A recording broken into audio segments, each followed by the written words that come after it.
Selamat pagi, selamat siang, selamat malam buat para mahasiswa dan para netizen yang beriman. Di sini kita masuk pada pertemuan pada minggu yang ketiga. Saya di sini akan menjelaskan tentang abstrak data type.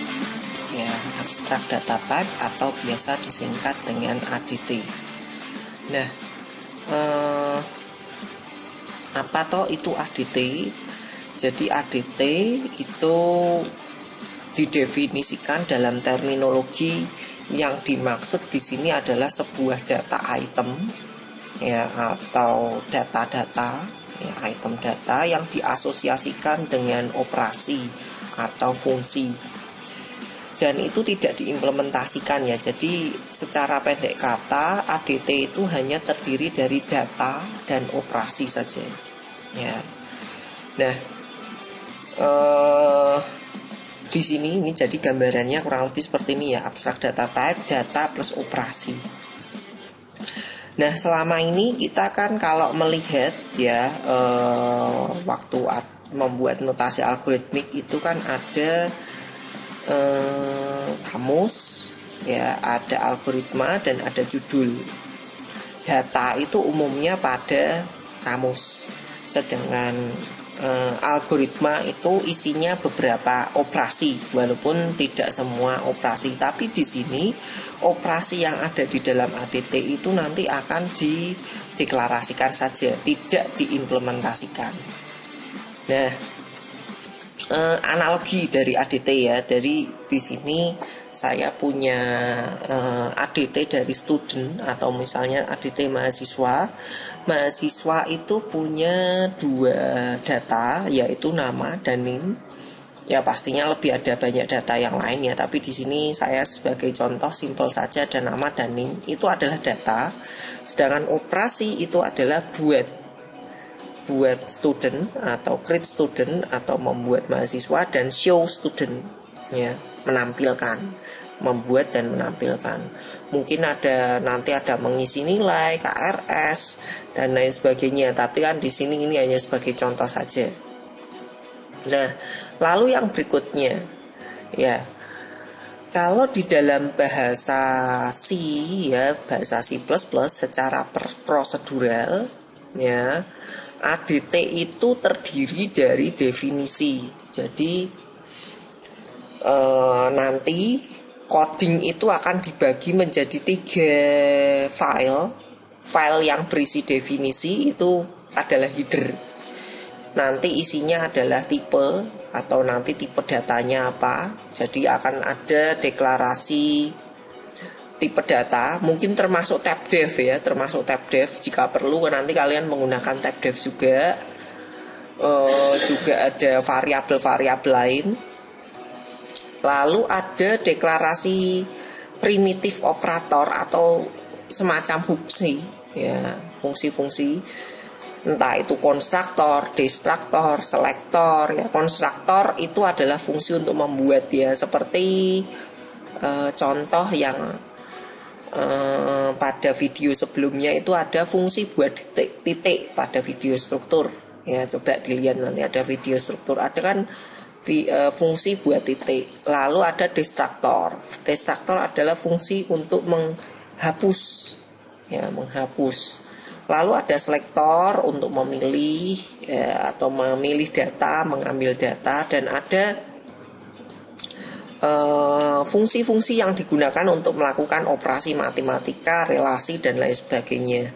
Ada juga predicate dan order operation. Nah, lalu file yang kedua itu adalah spesifikasi dan body. Ya, jadi di sini ada implementasi dari fungsi-fungsi. Ya, dari implementasi dari fungsi-fungsi. Ini di dalam file .c ya atau .cpp ya, nanti kalau C++ pakainya CPP. Nah, ini adalah abstrak data type. Main programnya itu akan dipisah pada file tersendiri. Ya, jadi ADT itu contohnya ada date, ada time, ada point, ada line, ada rectangle. Nah, apa bedanya dengan struct yang kemarin yang saya sudah jelaskan? Yang kemarin kan ada contoh titik ya. ada struct titik itu juga bisa dibikin ADT ya. Tapi kalau struct titik yang kemarin itu bukan ADT karena tidak ada operasi atau tidak ada fungsi di dalamnya. Nah, berbeda dengan ADT ya. Kalau ADT itu ada fungsi di dalamnya. Nah, kita masuk dulu di sini ya. Materi ini sebetulnya saya ambil juga dari materi yang dari ITB ya. Jadi nanti dilihat nanti di referensinya sudah saya jelaskan. Tingkatan pendefinisian. Jadi secara definisi ada tingkatan definisi secara fungsional, representasi logik dan representasi fisik. Ya, ini adalah implementasi dari nanti membuat ADT ya. Secara fungsional nanti ada definisi nama, struktur dan operasi ya. Lalu logik nanti spesifikasi tipe dari struktur menyangkut nama tipe, spesifikasi semua operator termasuk pendefinisian operator relasional menjadi bentuk atau fungsi atau prosedur, dan representasi fisik spesifikasi dari struktur data sesuai implementasinya pada memori. Nah, itu tingkatan pendefinisian. Jadi nanti secara penyimpanan ya, secara fisik ya, struktur datanya itu ada yang kontinu, ada yang berkait. Kontinu ini menggunakan objek berurutan posisi alamatnya dengan elemen lain. Nah, ini implementasinya menggunakan array. Sedangkan yang berkait itu nanti posisinya tidak berurutan tapi dapat ditelusuri melalui informasi lain yang disebut dengan alamat elemen lain. Ini implementasinya menggunakan linked list. Ya, jadi penyimpanan atau struktur datanya nanti ada yang menggunakan array, ada yang menggunakan linked list. Dan di akhir semester nanti kalian akan mencoba menggunakan tree ya, struktur data tree. Nah, next kita lihat. Nah, sekarang ada contoh kita mau membuat ADT point. Point itu titik ya. Jadi ini contohnya dalam bahasa algoritmik ya. Kita mendefinisikan dalam ADT, abstract data type point ya. Di sini ada tipe point. Nah, ini adalah notasi algoritma. Kalau tipe seperti ini berarti kita terjemahkan sebagai tab def. Ya, tab def point berarti tab def struct point ya. Nah, fieldnya ada x integer sebagai absis dan field y integer sebagai ordinate. Lalu nanti ada fungsi-fungsi lain ya, fungsi konstruktor untuk membuat point ya. Seperti yang kemarin di contoh yang struktur itu, buat titik ya, fungsi buat titik ya, ini function ya. Function make point. Berarti kalau function ini bisa kamu terjemahkan menjadi apa? Kalau ini kan ada kembaliannya ya. Kembaliannya berupa poin. Nilai kembaliannya berupa poin berarti function ini kamu ganti menjadi point make point ya.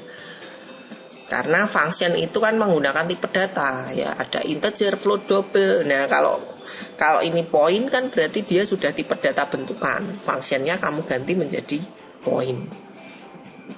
Lalu yang berikutnya ada selector point, ada function get absis dan function get ordinate. Ini sebetulnya sama seperti kalau kalian pernah dengar di coding-coding di programmer ya, mungkin ya, kalau kalian pernah lihat tutorial di luar itu ada fungsi setter dan fungsi getter ya.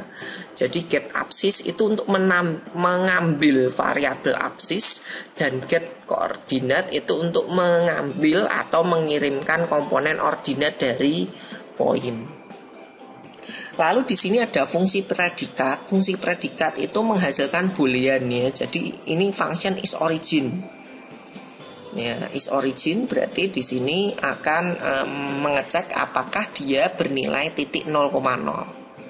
Jadi di sini ADT point ini terdiri dari tipe, ada tipe data, ada data berupa tipe point, dan ada operasi yang terdiri dari 4 macam operasi, yaitu make point, get absis, ordinate, dan is origin. Nah, kalau kita terjemahkan dalam bahasa C seperti apa ya? Tadi sebetulnya sudah saya jelaskan ya. Kita dapat menggunakan struct untuk data ya. Dalam hal ini struct untuk data ya, untuk data point tadi ya. Tapi kita juga bisa menggunakan integer, float, double atau data primitif yang lain. Dan juga ada prosedur atau function ya Pak untuk operasi. Nah, satu ADT itu dituliskan dalam satu direktori, di mana spesifikasi itu akan dituliskan di header.h. Body of primitive itu berarti implementasi dari kode itu akan disimpan dalam file .c atau cpp ya, C++. Lalu test driver s-main nanti sebagai fungsi utama ya, ini dalam file .cpp juga. Nah, spesifikasi ADT itu tidak mengandung variabel ya. Jadi di dalam ADT itu tidak ada variabel, tapi variabel akan ada di dalam main program. Sedangkan variabel deklarasi itu ada di main program tadi ya, sudah dijelaskan. Nah, ADT sebagai objek koleksi itu ada array atau table ya nama lainnya. Lalu ada two dimensional array atau matrix, ada linear list, stack, queue, dan tree.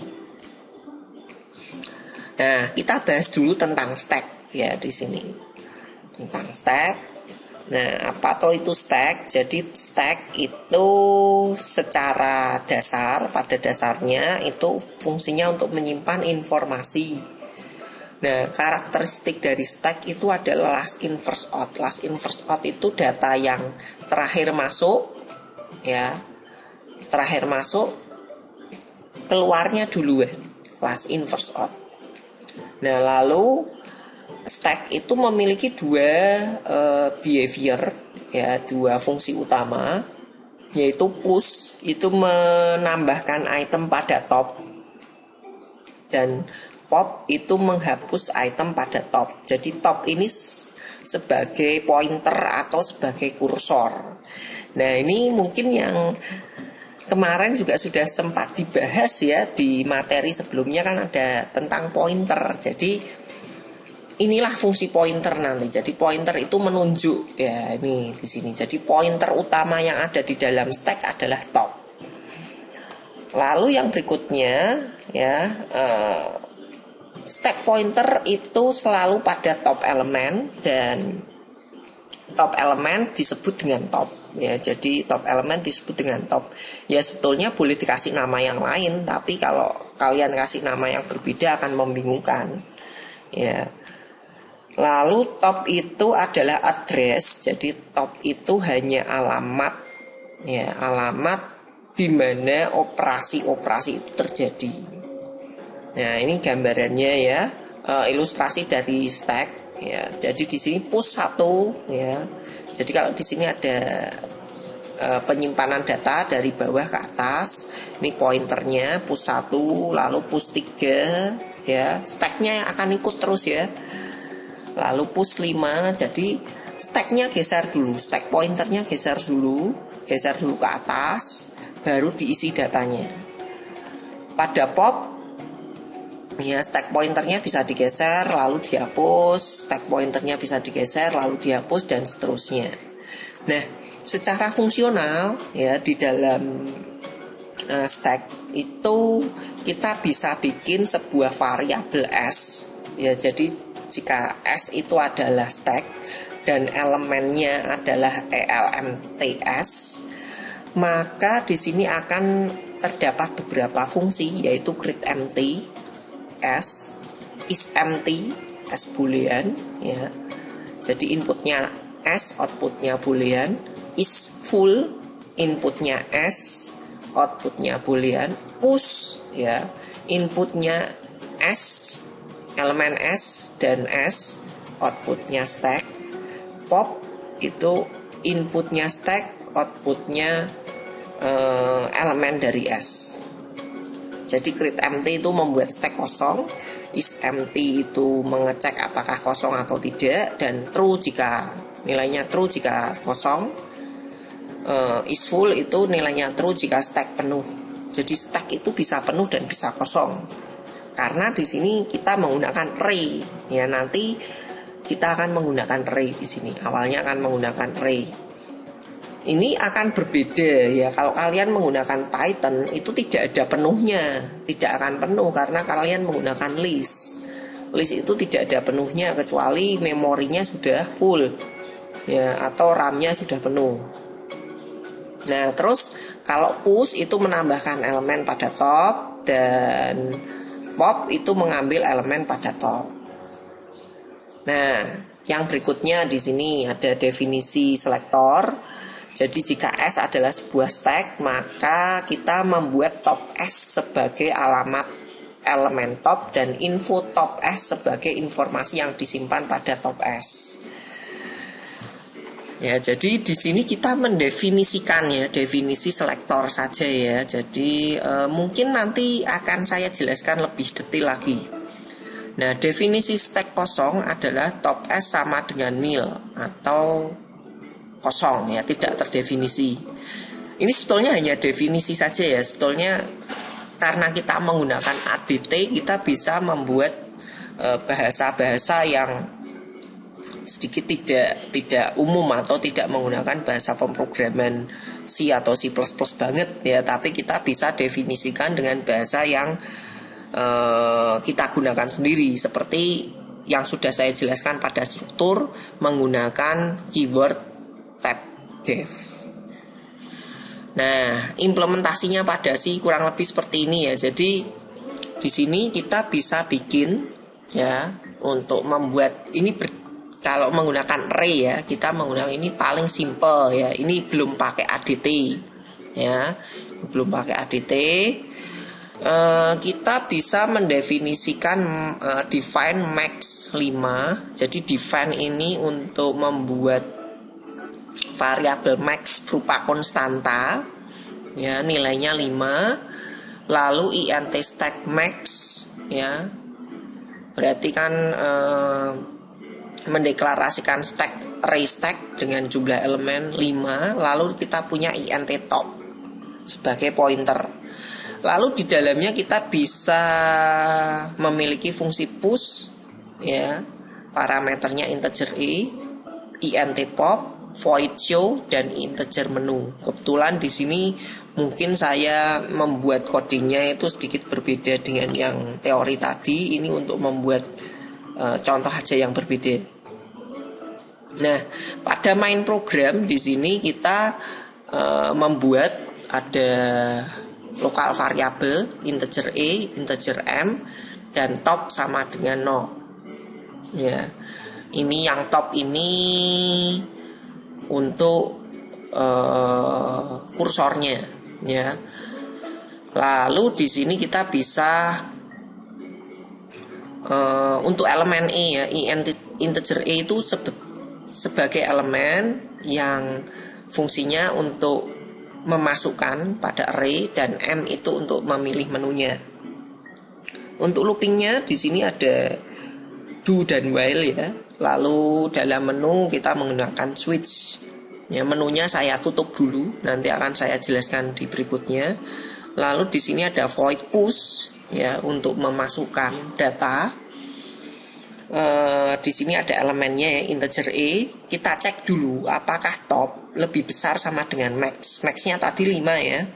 Apakah top lebih besar sama dengan max? Jika top sama dengan max, maka stack is full. Jika tidak, stack top sama dengan e ya. Stack array ke top sama dengan e. Kan topnya tadi 0 ya, di push seperti itu. Top itu global variabel ya. Lalu di top di plus plus ya, digeser ke atas. Setelah diisi kita geser ke atas topnya. Lalu di sini ada integer pop ya. Integer pop itu if top lebih kecil sama dengan 0, berarti dia empty ya. Dia punya tidak ada isinya ya, return 0. Lalu else top min ya, karena di sini integer berarti kan return value, ini return 0. Ini top min return stack top ya. Stack topnya ini dikembalikan. Ini fungsinya untuk notifikasi aja. Stack top ini berarti isinya ya, isi dari stack. Lalu di sini ada void show. Void show ada integer i, if top lebih kecil sama dengan 0, maka stack is empty. Else ini untuk mencetak stack ya. Jadi di sini menggunakan looping i sama dengan 0, i lebih kecil dari top, i plus plus.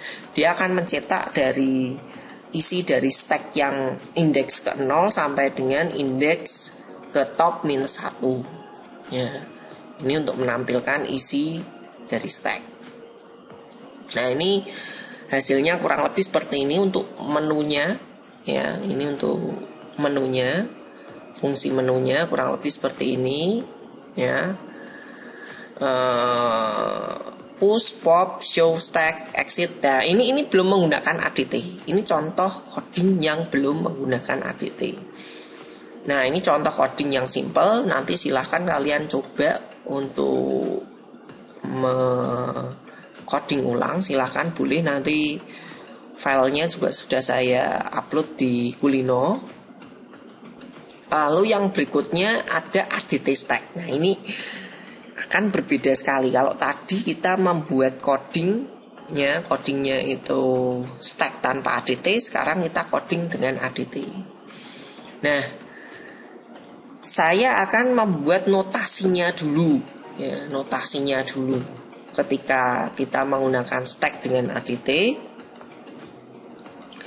kita buat fungsi if not def ya, if not def ya, stack.h ya. Jadi kita definisikan stack.h, maka define stack.h ya. Ini untuk mendefinisikan stack.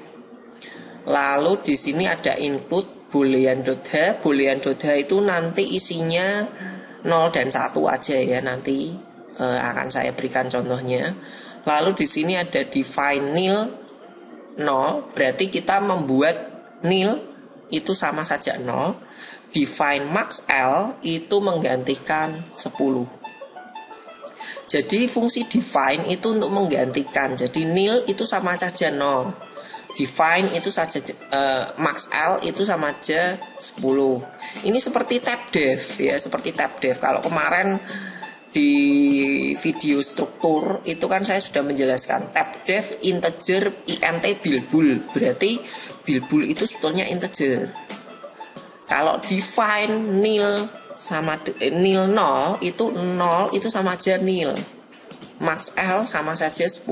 Ini hanya mengubah ya, mengubah bahasa saja ya, biar bahasanya berbeda. Ini biar bahasanya jadi bahasa Indonesia. Lalu tab def integer info type, berarti ini di sini info type bertipe integer ya. Lalu tab def int address, address itu juga bertipe integer. Sebetulnya ini fungsi untuk apa? Ini untuk mengindeks alamat, sedangkan ini untuk mengindeks isi ya. Kita bikin tab def dua-duanya ya. Lalu kita bikin tab def struct info type t max L plus 1 ya. Jadi di sini max L-nya kita tambahkan 1. Lalu address top ya, kita bikin address top, dan di sini adalah stack. Jadi di sini struct stack. Lalu kita definisikan top s itu menggantikan s.top, sedangkan info top s itu menggantikan s.top s.top ya, s.t array s.top. Nah, mungkin kalian agak bingung di sini. S.top ini kan sama saja miliknya struct ya. Ini sama saja miliknya struct. Jadi kan tadi sudah dikatakan bahwa stack s ya, stack s.top. Makanya ini di sini ada kurungnya. Ya. Ini miliknya stack ya, seperti itu. Ini juga stack.t. T itu kan punya indeks elemen. Nah, ini elemennya. Lalu yang berikutnya di sini untuk konstruktornya ada fungsi create empty, ada is empty, ada push, ada pop. Ya, di sini ada initial state dan final state-nya. Nanti bisa kalian baca-baca ya, untuk codingnya nanti akan saya jelaskan lagi. Nah, ini untuk coding bahasa asingnya nih. Jadi untuk boolean.h ini bisa kamu ganti dengan define true 1, define false 0. Sebetulnya tidak masalah ya. Jadi kalian bikin seperti ini. Ya, ini untuk membuat stack 1.h-nya. Type-def, integer, info type dan seterusnya ini define top. Nah, ini kan tinggal kamu samakan saja. Lalu yang membedakan ADT itu ada void create empty, boolean is empty, boolean is full, void push, void pop. Nah, ini hanya deklarasi di dalam header file. Ini hanya deklarasi di dalam header file. Nah, lalu yang berikutnya ya, kita mau bikin yang fungsi create empty. Ya, fungsi create empty. Create empty itu untuk membuat stack. Stack itu kan aslinya dia hanya top kan. Stack itu kan sebetulnya aslinya adalah sebuah kursor top saja, alamat top saja. Ya. Karena dengan adanya alamat top dia akan tahu di mana letak elemen-elemen yang ada. Nah, ketika pertama kali stack dibuat, itu dibuat top S ya, top bintang S. Ini menggunakan bintang ya kalau diimplementasi pada fungsi ya. Di sini karena void ya, stack bintang S. Kenapa kok bintang? Ini berarti parameter keluaran. Ya, parameter keluaran ini sudah saya jelaskan kemarin juga, sama dengan nil. Lalu di sini ada boolean is empty stack S. Ya, ini return top S sama dengan nil. Nil itu kan sama aja 0. Ya, sama aja 0. Ini juga sama aja 0. Top S sama dengan 0. Ini karena tadi nil sama dengan 0, sama aja 0. Terus yang boolean is full, apakah top S sama dengan max L? Ini kan return ya, ini akan bernilai boolean. Seperti itu. Lalu yang berikutnya di sini untuk void push ya, top S ini akan di plus-plus. Tadinya kan nilainya 0 topnya, ya kan, indeksnya kan pada indeks 0, di plus-plus. Lalu info topnya kamu isi dengan X. Ini berarti value-nya. Ya, value-nya akan kamu isi dengan X. Nah, lalu berikutnya di sini untuk void pop. Ini juga parameter keluaran. Ini juga parameter keluaran juga, masukan keluaran ya. Masukan dan keluaran stack S. Ini bintang X. Isinya adalah info top S. Ya. Ini kenapa toh harus dikeluarkan atau sebagai output? Ini nanti hanya digunakan sebagai notifikasi aja sih. Maksudnya misalnya di dalam stack itu ada nilai 5. Nanti di main program itu nanti tinggal dituliskan 5 itu berhasil dihapus. Lalu yang berikutnya top bintang S minus ini untuk apa? Memindah kursor top atau pointer top turun, berkurang 1. Nah, mungkin kurang lebih seperti ini ya untuk stack. Ya, ini mungkin materinya sedikit ya, tidak terlalu banyak, hanya sedikit. Hanya saja karena kalian berasal dari Python ya. Setelah belajar bahasa pemrograman Python, mungkin melihat coding seperti ini atau implementasi seperti ini akan agak kesulitan, itu wajar, tapi tidak masalah. Nanti akan saya jelaskan lebih detail pada materi yang praktikum, dan jika masih ada pertanyaan bisa ditanyakan pada meeting. Mungkin cukup sekian, terima kasih dan selamat belajar.